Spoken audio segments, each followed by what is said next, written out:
রমজান মাসে দুপুর 12টায় আল্লাহর একটি খাস নাম যদি কেউ 7 বার পড়তে পারে, আমার আল্লাহ তার মনের সব আশা পূরণ করে দেবে ইনশাআল্লাহ। আল্লাহর কসম করে বলছি প্রিয় ভাইরা আমার, রমজান মাস এটি গুরুত্বপূর্ণ মাস, দোয়া কবুলের মাস। রমজান শাহরুর রমাদান, এই যে রমাদানে আল্লাযী উনজিলা ফিল কোরআন, আমার আল্লাহ কোরআন নাজিল করেছেন। সুবহানাল্লাহ, কোরআন নাজিলের মাস রমজান মাস। কোন ব্যক্তি যদি রমজান মাসে দুপুর 12টা যখন বেড়ে যাবে, দুপুর 12টা বেজে যাওয়ার পরে মানুষগুলো তখন যদি আল্লাহ তাআলার এই খাস নামটি 7 বার পড়তে পারে, আমার আল্লাহ তার সব দোয়া কবুল করে দিবেন। কি অবস্থায় আছেন আপনি? সন্তান কথা শুনছে না, বিদেশে যাচ্ছেন কিন্তু যেতে পারতেছেন না, কোনো আয় উন্নতি নেই, ইনকাম যা করেন তার চাইতে আরো বেশি খরচ হয়ে যায়, বিপদের পর বিপদ, আপনি বিপদ থেকে উঠতেই পারতেছেন না। এই আমলটা করেন, এই আমলটা করেন, আজকে আল্লাহ তাআলা আপনাকে ফলাফল দান করে দেবে ইনশাআল্লাহ। সপ্তাহখানেক আপনি ফলাফল পাবেন ইনশাআল্লাহ।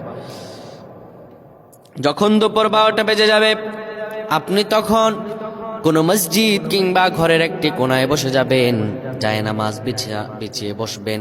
এরপরে আপনি 10 বার দুরূদ শরীফ পড়বেন। এরপরে আপনি 7 বার পড়বেন আর রহমান আর রহমান আর রহমান।